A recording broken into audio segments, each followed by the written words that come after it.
Hello friends, स्वागत है आपको मेरे यूट्यूब चैनल कॉन्सेप्ट के ऊपर। और इस वीडियो में हम देखने वाले हैं कॉन्सेप्ट एंगल बाय बौधियाना सुलभ सूत्रा। तो देखो, हमें थीटा कौन कौन सा देखना है। Theta 0 degree, 90, 30 degree, 45 degree, 60 degree and 90 degree. तो इन थीटा पर देखेंगे। अब देखो, इसमें सबसे पहले करना क्या है। क्या इस वीडियो में भी चूड़ी की ज़रूरत पड़ेगी? नहीं। तो हमें ज़रूरत पड़ेगी इसमें स्केल की, जिससे हम ट्रायंगल बनाएंगे। तो देखो, सबसे पहले दो ट्रायंगल बनेंगे। बना लेते हैं फटाफट से।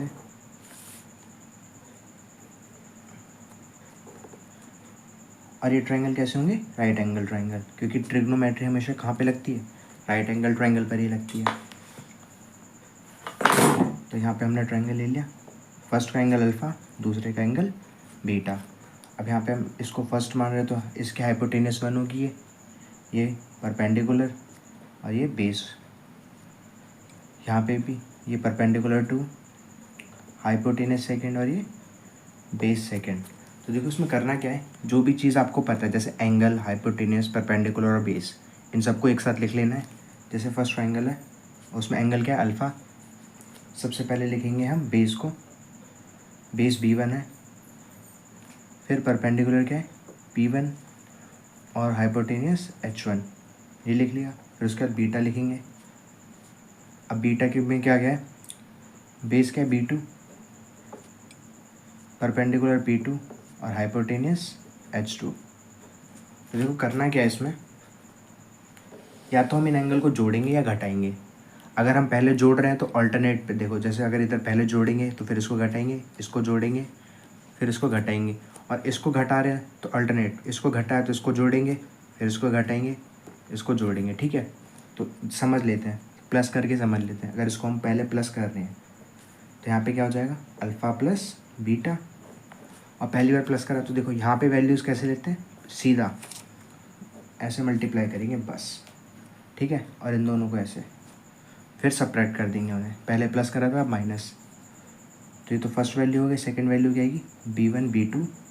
अब देखो, पहले प्लस करा तब यहाँ पे क्या करेंगे? माइनस, डाउन डाउन एरो करके मल्टीप्लाई करना है। P1 P2, है ना।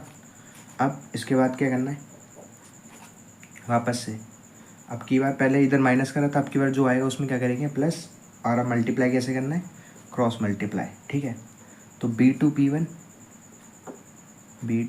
P1, और देखो माइनस था, यहाँ पे क्या करेंगे? प्लस, और B1 P2 हो गया। और लास्ट वाले नंबर में वापस क्या करेंगे? एज इट इज़ ये वर्टिकली मल्टीप्लाई कर लेंगे। तो H1 H2 ये मल्टीप्लाई करके हो गया। अब देखो, यहाँ पे प्लस माइनस का तो झोल ही नहीं बचा, क्योंकि कोई और नंबर है ही नहीं। कोई और नंबर होता तो प्लस माइनस करते। तो बस पहले तीन में ध्यान रखना है। अगर पहले प्लस कर रहे हो, फिर माइनस, फिर प्लस। अगर हम माइनस कर रहे होते तो कैसे होता? देखो, पहले अल्फ़ा माइनस बीटा हो जाता। यहाँ पे क्या होता? B1 B2 plus P1 P2, और ये थर्ड में क्या होता? B2 P1 minus B1 P2, और यहाँ पे H1 H2 ही होता। ठीक है, तो देखो, अब देख लेते हैं इसका यूज़ कैसे करेंगे। तो सबसे पहले हमें राइट एंगल ट्रायंगल बनाने आने चाहिए। अगर राइट एंगल ट्रायंगल नहीं बनाने आता है तो सीख लेना, क्योंकि अभी तक तो आ जाना चाहिए था, है ना। तो देखो, हमने जो 10th में पढ़ा था वैसे ही कुछ ट्रायंगल बना लेते हैं। दो। अब इसका फ़ायदा क्या होगा कि जैसे इन एंगल पर हमें पता है ना, इन एंगल पर हमें वैल्यूज़ पता होती है ट्रिग्नोमेट्रिक फंक्शन की। तो हम क्या करेंगे? जैसे हम देखो 45 प्लस 30 करके क्या करेंगे? 75 की वैल्यू निकाल सकते हैं। या 45 माइनस 30 करके क्या करेंगे? 15 डिग्री पे वैल्यू निकाल सकते हैं। देखो, हम एंगल ले लेते हैं एक 60 डिग्री वाला, और दूसरा ले लेते हैं 45 का। ठीक है, तो जब हम वैल्यूज़ लेंगे, यहाँ पे 1 √3 2, ये आपको करना कैसे? पाइथागोरस थ्योरम लगा के, या बौधियाना सुलभ सूत्र कह सकते हो उसको, है ना। तो यहाँ पे क्या होगा? 1 √2। देखो, वापस हमें करना क्या है? एंगल लिख लेने। तो फर्स्ट जैसे अल्फ़ा और बीटा लिखा था ना, अल्फ़ा के लिए सब लिख लो, तो इसको अल्फ़ा मान लो। एंगल क्या है? 60, है ना। B1 क्या है? बेस इसका 1 है। फिर परपेंडिकुलर था, परपेंडिकुलर क्या है इसका, √3, और हाइपोटेनियस तो 2 है। अब देखो इस ट्रायंगल के लिए, ये तो फर्स्ट के लिए हो गया, सेकंड के लिए एंगल कितना है 45, फिर बेस था ना, बेस कितना है 1, फिर परपेंडिकुलर कितना है 1, और हाइपोटेनियस √2। तो देखो करना कैसे था, अगर सपोज कर लो अगर हम यहाँ पे प्लस करते हैं तो किसकी वैल्यू आएगी, एंगल 105 पर, है ना, और माइनस करते हैं तो किसकी आएगी 15 की। तो देखो हम पहले प्लस कर लेते हैं, फिर एक बारी माइनस भी कर लेंगे। तो प्लस करेंगे तो क्या आएगा, थीटा 105, है ना। अब देखो पहले हमें क्या करना था, सिर्फ वर्टिकली मल्टीप्लाई करना है दोनों को, और इधर प्लस करा तो इधर माइनस करेंगे, तो 1 × 1 1 और माइनस √3, है ना।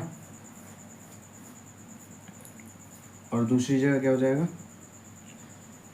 अब देखो करना क्या है, √3 बड़ा होता है ना, तो √3 को पहले लिखेंगे हम, ठीक है।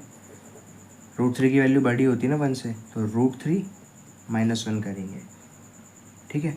अब सेकंड में क्या करेंगे, प्लस करना है और क्रॉस मल्टीप्लाई करके, तो √3 + 1, इसमें क्या आएगा √3 + 1, और थर्ड में क्या करना है, हमें जस्ट इन को मल्टीप्लाई कर लेना है, तो 2 √2 ये हो जाएगा। अब देखो सबकी वैल्यू आ गई, ये जो है हमारा क्या है, नया बेस है, और ये नया परपेंडिकुलर है, नई हाइपोटेनियस। तो देखो अगर हमें साइन 105 निकालना है तो साइन की वैल्यू क्या होती है, परपेंडिकुलर बाय हाइपोटेनियस। ये बड़ा मतलब 10th में बड़ा करा होगा ना, पाकिस्तान भूखा प्यासा, हिंदुस्तान हरा भरा, उसी से करना है कि यहाँ पे साइन होता है, साइन की वैल्यू p/h, तो p/h लिख दिया। अब देखो परपेंडिकुलर क्या है, √3 + 1, तो यहाँ से क्या होगा √3 + 1, और हाइपोटेनस की वैल्यू 2√2। यहाँ से साइन 105 की वैल्यू आ गई। ऐसे ही आप बाकी ट्रिग्नोमेट्रिक रेशियो की वैल्यू निकाल सकते हो। अब फटाफट से देख लेते हैं, अगर हम यहाँ पे माइनस करते तो कैसी चीज़ें बदलती, है ना। तो देखो यहाँ पे जब माइनस करोगे 60 - 45 कितना होता है, एंगल 15 डिग्री। अब देखो मल्टीप्लाई तो ऐसे ही करना है, तो 1 × 1 1 और √3, तो करने क्या √3। अब देखो यहाँ पे माइनस करा तो यहाँ पे क्या करेंगे प्लस, तो √3 + 1, ऑल्टरनेट साइन चलाने, यहाँ माइनस तो यहाँ प्लस, यहाँ माइनस तो यहाँ प्लस। अब दोबारा क्रॉस मल्टीप्लाई करना है, यहाँ प्लस करा है ना, √3 - 1 हो जाएगा, तो √3 - 1 हो जाएगा। यहाँ आपने क्या करा माइनस, और हाइपोटेनस में तो बस मल्टीप्लाई करना है, तो 2√2 हाइपोटेनस ही रहेगा। अब देखो ये क्या है, वापस से बेस है, ये परपेंडिकुलर और ये हाइपोटेनस। तो अब जो भी रेशियो निकालना है वो क्या आएगा 15 डिग्री पर। जैसे साइन 15 निकालना है तो उसकी वैल्यू क्या हो जाएगी, √3 - 1 क्या होता है परपेंडिकुलर बाय हाइपोटेनस ना, √3 - 1 2√2। ये किसकी वैल्यू है, साइन 15 डिग्री की। देखा हम मतलब पहले याद करते थे, अब निकालना आसान हो गया। तो होप आपको वीडियो समझ आया होगा, ठीक है। और आप यहाँ तक पहुँच गए तो मतलब ये है कि अभी आप मतलब कल या परसों आपका पेपर होगा ज़रूर, है ना। तो best of luck for the exam. और चीज़ें हमने बहुत अच्छे से पढ़ी है। अगर कोई भी डाउट रह जाता है तो पूछ सकते हो कमेंट में। Thank you for the watching, मिलते हैं नेक्स्ट वीडियो में।